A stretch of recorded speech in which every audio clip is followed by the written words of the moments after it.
Hey, Zero here. Today it's Sunday, January 22nd, 2012. And of course, 2012. Everybody knows what that means. That means the end of the world. Well, according to certain interpretations of the Mayan calendar, it's the end of the world in December. So today, I'm going to talk to you about why you will die during the apocalypse. For this instance, I'm going to say zombie because whatever. Um, so you will die during the zombie apocalypse. Now there are five main reasons for this, and these are all things that can be mitigated. You can you can take care of these. Now, first, weapons. Okay. I know what you're saying. I have a weapon, or I'm gonna get a weapon, or I'm gonna take my neighbor's weapon, or my dad has a gun. Well, okay. Unless you personally have a weapon, unless you have a weapon, don't count on having one. You cannot guarantee that you will find an M4 lying around, and if you do, it'll be empty. Because there's one thing that I know from my time in the military, it's that if we're gonna go down, we're going down empty. I'm shooting every single round, and I'm pretty sure some of my brothers in arms feel the same way. Actually, most of them probably. You're not gonna go down without a fight. Now,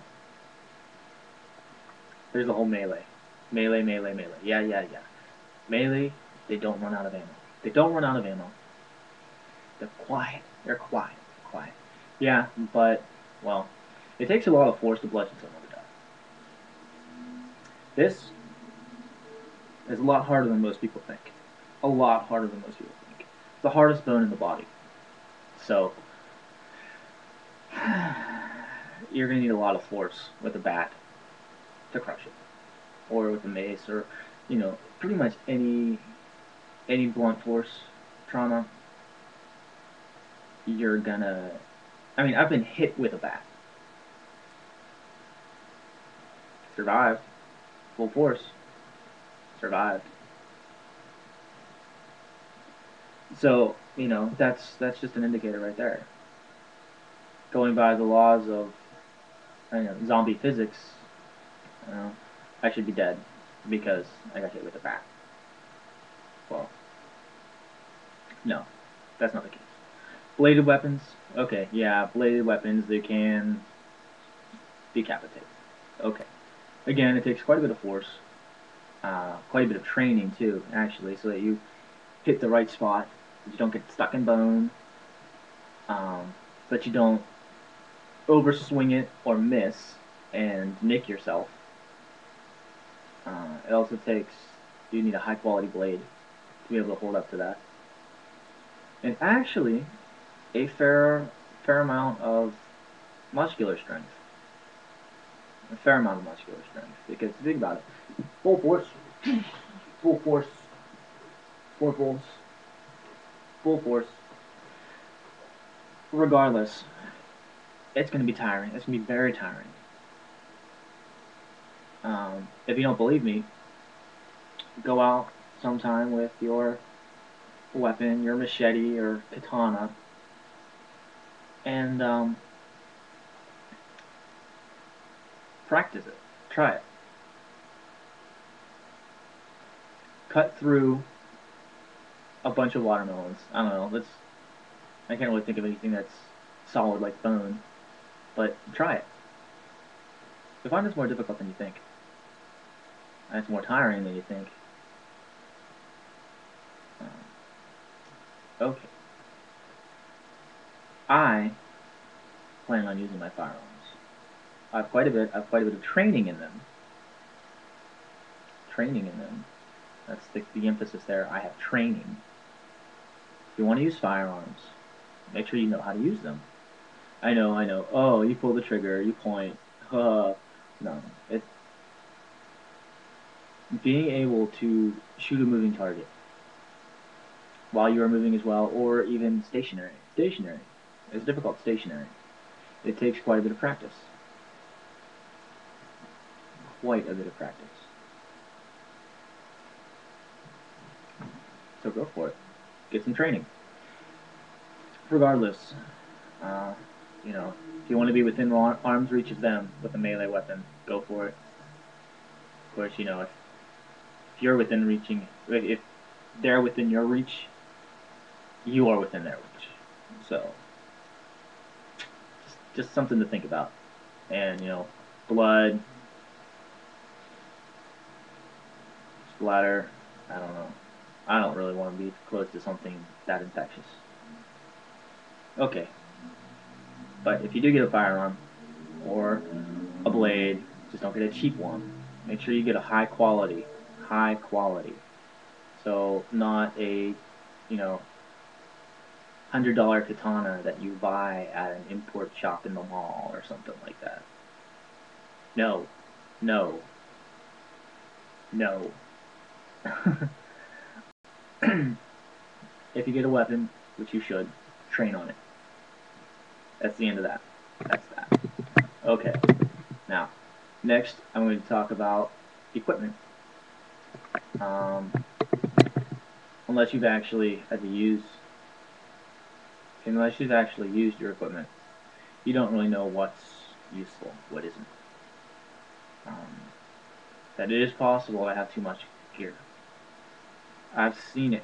I've gone on patrols where people had to drop their stuff, because they brought too much. And you'd think, carry around 40, 50 pounds. It's nothing. Well, do that while walking. It tends to be a little bit not as much fun as you would think. So I would suggest getting your gear, taking it out in the field.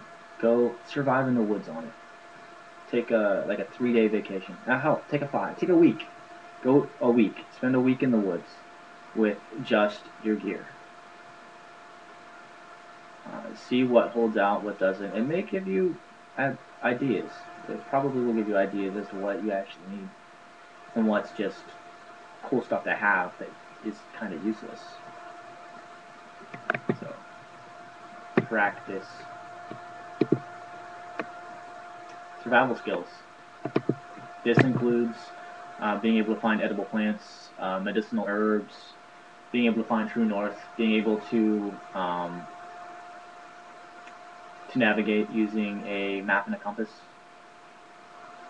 um, being able to survive in the cold. These are all things that you can find survival manuals for. You can find manuals on how to do these things. Good ones are the SAS Survival Guide, the Army Wilderness Survival Guide. There's a Pocket Survival Guide. What's that? Edible herbs and plants, medicinal herbs. These are all different books.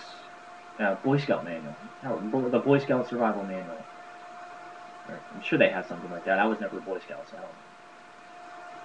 But these are all things that you can get them, toss them on a shelf, toss them in your in your bug out bag, and just have them there when you need them. If you don't want to carry them around, you could always, I wouldn't suggest this, but you could put them, get them in digital format and put them on your phone. It's possible. I wouldn't suggest it because you don't know how much access to electricity you'll have, but it's a possibility. So, get them. You may even get some and go out and see what edible plants you can identify readily. There's food everywhere. You just have to know how to identify it. I believe there's even stuff that teaches you how to field dress a deer. I'm gonna have to get one of those because I'll admit I don't know how to do it.